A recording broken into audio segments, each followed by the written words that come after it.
Hi guys, welcome back to another episode of Game Things.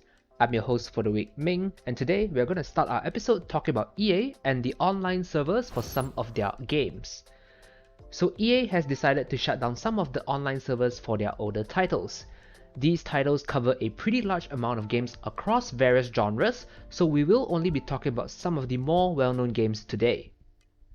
The games that we'll start off talking about is Army of Two, The 40th Day, and Army of Two, The Devil's Cartel.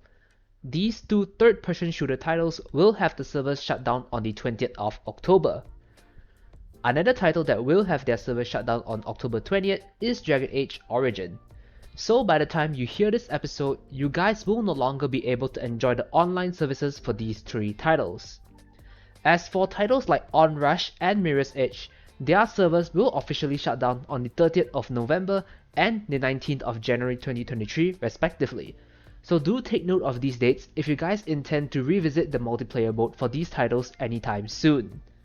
And that's basically it for all the major news we have for this week.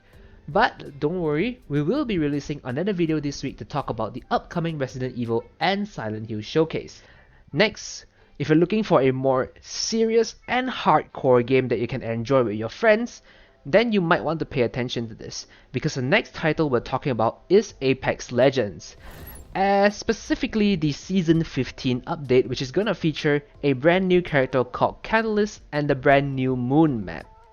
Aside from the upcoming Moon map, if you are a sucker for lore, you should definitely check out the Apex Legends YouTube channel that explains the lore of the upcoming character Catalyst, and her lore is actually pretty interesting if you ask me. But if you're not a sucker for lore, then you might be interested in the upcoming feature that is coming to Apex Legends, more specifically the gifting system.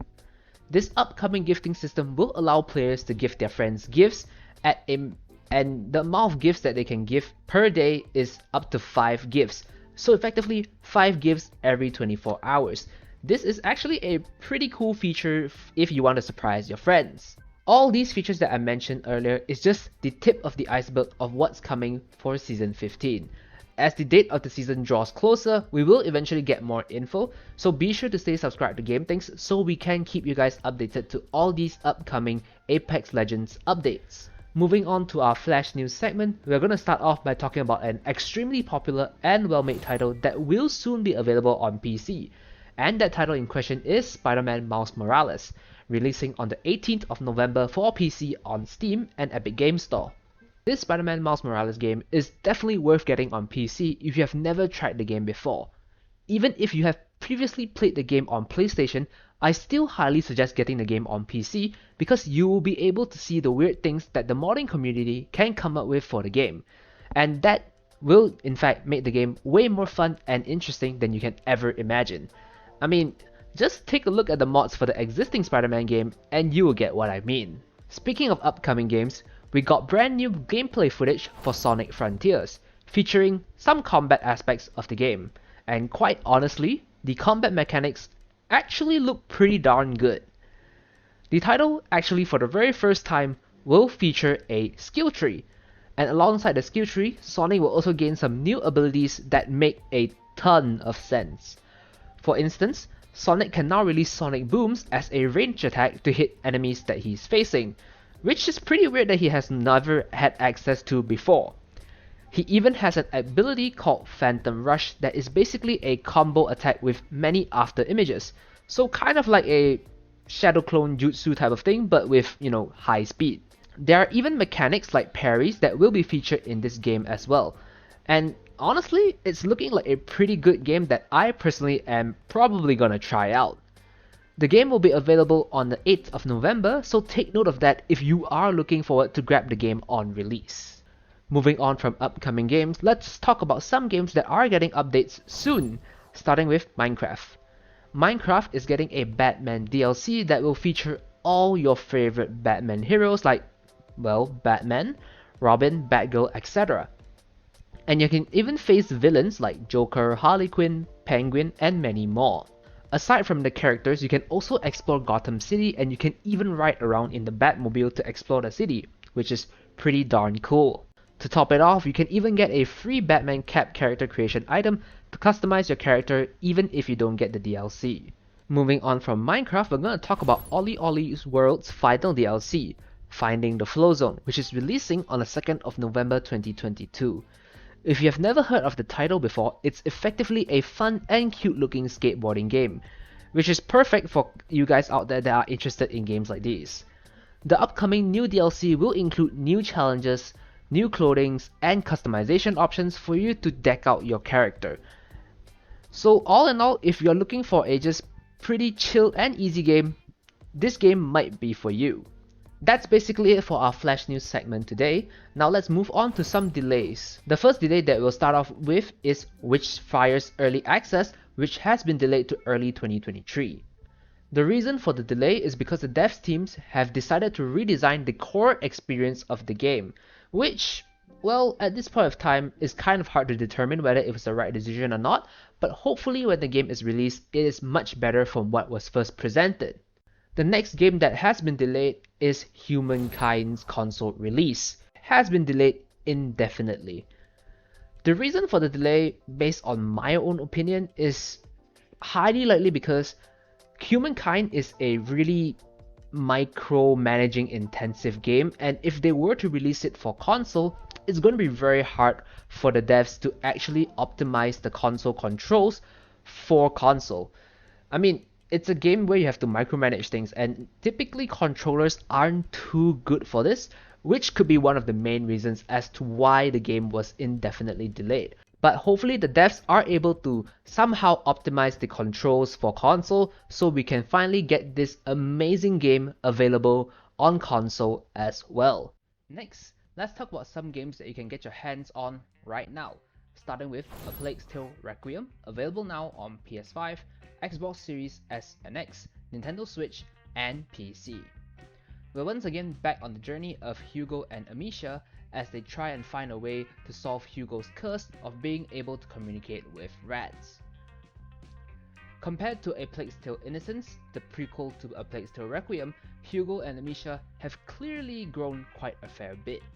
Amisha has now grown more mature and is more cold-blooded when it comes to dealing with her foes.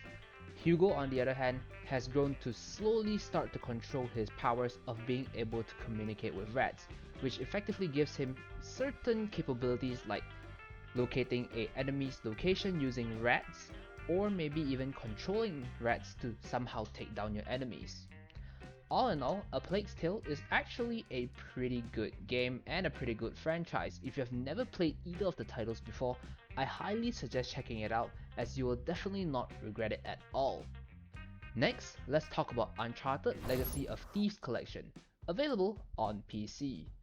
You heard that right, guys, Uncharted is finally available on PC, and this collection effectively has Uncharted 4, A Thief's End, as well as the other Uncharted title that is featured here is Uncharted Legacy of Thieves.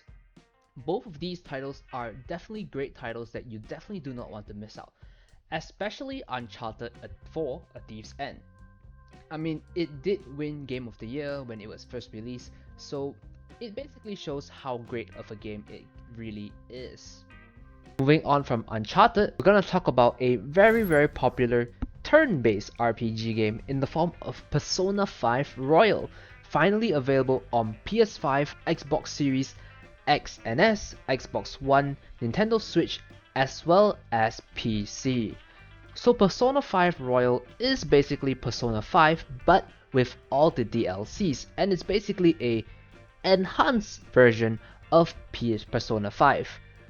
In any case, if you're more interested in, combat, like more hands-on, fast-paced combat, then perhaps this next title would be perfect for you. And the next title that I'm going to introduce to you is Gotham Knights, available on PS5, Xbox Series X and S, as well as PC. So Gotham Knights is, well, somewhat similar to Batman Arkham Knights, that entire series, if you know what I'm talking about. Gotham Knights will feature 4 different characters, and the story basically centers around Batman's death. So these 4 characters are effectively Robin, Nightwing, Batgirl, as well as Red Hood. and the story is basically just them dealing with the aftermath of Batman's death. In terms of gameplay, it's pretty much the Batman Arkham series, but well, with 4 different playable characters and well, 4 different playstyles and skill trees, which is actually pretty cool because back then you only had, well, effectively Batman to play as and occasionally some other characters to play as, but in this case, you get 4 to pick from, which is, well, much better than the original one, I guess. And in terms of gameplay, it actually looks pretty good, not gonna lie. If you are a more story-based type of guy, then perhaps this next title would be perfect for you. And the next title that we have in mind is New Tales from the Borderlands. Available on Nintendo Switch, PS4, PS5, PC, Xbox One, Xbox Series X, and S. So this New Tales from the Borderlands features 3 new characters. Not the usual characters like Handsome Jack, etc., but instead it is 3 brand new characters who are quote unquote losers. So this entire story is basically an underdog story where our 3 losers try to gain access to a vault key which will grant them access to a vault which potentially has a freaking large amount of treasures and well, basically money. So it's basically a story of underdogs trying to change their lives, which is an interesting concept. The only thing that, well, you might have to keep in mind is that since it's a story-based game, there might be some pretty large amount of QTEs that you have to deal with. At least from when I last seen the trailer, there were some ungodly amounts of QTEs, so yeah, be sure to take note of that. Anyway, that's more or less it for all the titles that we have for this week. So now let's move on to our last and final segment featuring the usual favorite, free games. For this week, Epic Games Store is giving out Evoland Legendary Edition as well as Fallout 3 Game of the Year Edition, so be sure to claim these free games before it's no longer available. And that's basically it for this week's episode, guys. I was your host for the week, Ming, and I thank you so much for your time. And we'll see you, well, this week on our upcoming video featuring Resident Evil and Silent Hill. So until then, goodbye.